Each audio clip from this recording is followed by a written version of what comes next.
Not all NBA players are as good as people hype them up to be. So I decided to make this list of 5 overrated NBA players of the 2017-2018 season. My name is Joshua Envyerz, and I am going to be prepared to strap in for a bumpy ride. Now that we strapped, let's talk about Lonzo Ball. I know what you're thinking. I already hear him typing. You said what about Lonzo Ball? I get it. He's a rookie. He wasn't even drafted first overall this year. He still has countless more years in the NBA ahead of him to improve and develop his game and become a better player and shut up all the haters and doubters wrong. Lonzo definitely is not an overrated player when it comes to the numbers he's putting up. It's okay numbers. You know, last year, Rookie of the Year, Malcolm Brogdon kind of put up the same amount of points, same amount of stat lines. Lonzo got some more assists. But because he's in LA, because he's with the Lakers, the spotlight will always be on him. ESPN. That's all they ever talk about. Lonzo Ball this, Lonzo Ball that. The Ball family this, the Ball family that. This is really like the Kim Kardashians of the NBA. It's turning out to be. I mean, they even got their own TV show. So in a sense, I don't want to call Lonzo Ball overrated, even though if a bunch of you guys probably will, and a bunch of you guys probably will disagree. He's more of an overhyped player simply for the fact that the attention will always be on him. And as of right now, he hasn't put in the work to deserve all that attention. But like I said, it's his first year, and like many of you guys will probably say in the comments, it's his first year. He has time to grow and hopefully become that player that deserves the attention. We'll just have to wait and see, but he's definitely not a bust. Whoever's calling him that, they need to chill out.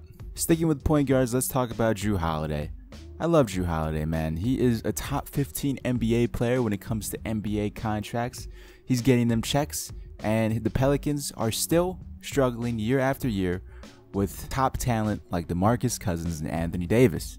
It's quite a shame, and honestly, it may just be Jrue Holiday's fault, but not all of his fault. He's definitely half to blame, but the other half is the front office. I mean, they still have Alvin Gentry as their head coach. They haven't fired him yet, and they give out huge NBA contracts to guys like Jrue Holiday and guys like Solomon Hill. Like a college gives out quote-unquote free t-shirts to university students. Maybe they fear nobody wants to come to New Orleans and play with Anthony Davis. That's for good reason. You know, Anthony Davis, he's probably going to need to be playing in NFL gear by like next season just to stay healthy. There's definitely 15 other point guards out there in the league starting on different teams that are better than Jrue Holiday. But he's not the worst either. His contract, however, says otherwise. It says he's the 15th best player in the league. So congratulations to Jrue Holiday. He made it on both overrated and overpaid list of videos that I've made. Last year that award went out to Chandler Parsons, so don't worry, we won't be bothering you next year if we do this again. He averaged 15.4 points per game last season, 3.9 rebounds and 7.3 assists. Mind you, this was the first time that DeMarcus Cousins came over, so his numbers are bound to dip along with his wife's medical scare that kept him out a few games. So now this season, it seems like he's bouncing back, putting up 18 points per game currently. Let's hope him and the Pelicans get out of his rut and actually become the team and player that we all expected them to be. Him and Rondo, that's a nice little combo right there. Unfortunately, they probably won't even make it out the first round unless they do something major at trade deadline, but the Pelicans' window of opportunity is closing. Moving on, let's talk about Carmelo Anthony. I really didn't want to do this one. For the past years, I always said in the back of my mind, is Carmelo Anthony trash? Is he the buns? Is he overrated? Is he keeping the Knicks back? And finally, he's traded off the Knicks, goes to the Thunder, and now him, Russell Westbrook, and Paul George are having a hard time being even an 8th seed in the Western Conference, while the team he leaves, and a team that hasn't been in playoffs for the past few years, is in playoffs, tied with the 4th best record currently in the Eastern Conference. Now, I don't want to make any assumptions on what the Knicks are going to be at playoffs. But if the Knicks are in playoffs this year without Carmelo Anthony, that just solidifies this point that Carmelo Anthony is overrated. What would be even more crazy if the Knicks actually make playoffs but the Thunder don't. Now, I highly doubt that that's going to happen. The Thunder, you know, they're a good group of guys. They'll probably bounce back at least an 8th seed. They're currently sitting at an 8th seed, so we'll see. Carmelo averaged 22.4 points per game, 5.9 rebounds, and 2.9 assists last season when he got a lot of opportunities. Now, this season with the Thunder, his points dropped off. Everything really dropped off. And on the other side of the spectrum, the Knicks are no longer a top 10 team that does isolation basketball.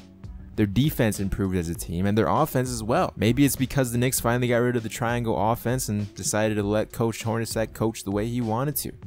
Carmelo is definitely not all of the problem, but he was a good majority of the problem in New York, and now is once again a problem with the Oklahoma City Thunder. Next up, let's talk about Nerlens Noel of the Dallas Mavericks. He was the 6th pick in the 2013 NBA draft that possibly could have went first overall before his ACL injury. Mind you, that was the draft class that drafted Anthony Bennett with the 1st overall pick, but when the Sixers drafted him at 6, he sat out his first year. It's kind of tradition at this point for every Sixer to sit out their first year or 2nd year. But when he finally came back, his first 2 seasons with the Philadelphia 76ers were okay. He was almost averaging a double-double, which right now he should be averaging a double-double, but isn't. He was probably drafted to the worst situation possible, considering the next year they drafted Joel Embiid and the following they drafted Jahlil Okafor. Luckily, Embiid sat out for 2 years, which gave him time to develop a little bit more, but when they were all healthy in the 3rd season that he played, that's when it went downhill from there. He got traded to the Dallas Mavericks, and for some odd reason, the Dallas Mavericks do not like the players they trade for. Just look at Rondo. Gave up on his team. Rick Carlisle said, nah, he ain't getting any minutes. Same situation with Nerlens Noel. He should be averaging a double-double. He's their best available big that the Mavericks have besides Dirk. And the 18 games he played, he was coming off the bench for a good majority of them, considering Carlisle said he's unmotivated. And it shows. This man's only averaging 4 points this season. 4 points! Last season was 8.7 points per game, 5.8 rebounds, and 1 point assists, blocks, and steals. Nerlens Noel is definitely not living up to what he could have been currently and what a lot of people projected him to be in that 2013 NBA draft. I thought the Dallas Mavericks would have been a perfect situation for him, considering they really desperately needed a big, and unfortunately it doesn't seem to be the case. Maybe he needs an even better situation than the Mavericks, but who knows what team that could possibly be. This is a guy that wanted a max contract this offseason, didn't get it, betted on himself, and now he's underperforming heavily with the Mavericks. Last but not least, this is another one that might get some of you guys. Draymond Green of the Golden State Warriors. But I like that thing. Wait, let me finish before you... You f***ing son of a bitch! You done? You good?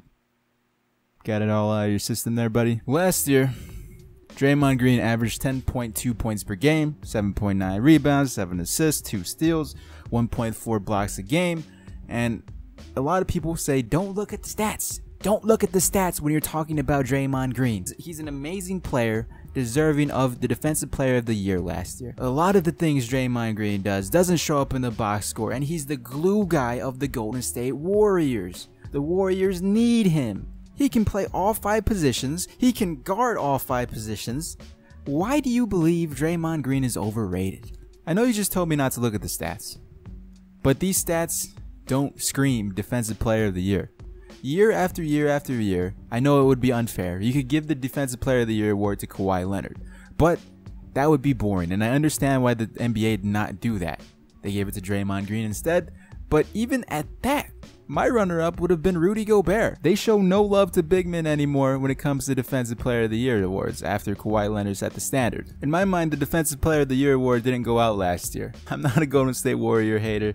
I just don't see the appeal that everyone else sees in Draymond Green. Oh, you gotta watch the games. You gotta stop watching the highlights and watch the games. He's the most expendable out of the 4 players, in my opinion, on the Warriors, in Curry, Thompson, KD, and Andre Iguodala.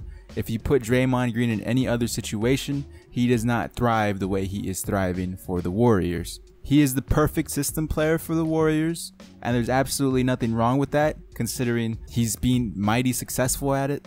But the countless All-Star games and the Defensive Player of the Year awards and people always hyping up Draymond Green's finals and playoffs performances, I can't catch that wave you're riding, man. He's a solid player, but I personally believe, and many others out there can say, Draymond Green is overrated. So, do you agree? Do you disagree with my list? Let me know some of your overrated players in the comment section below, and I'll be sure to check it out.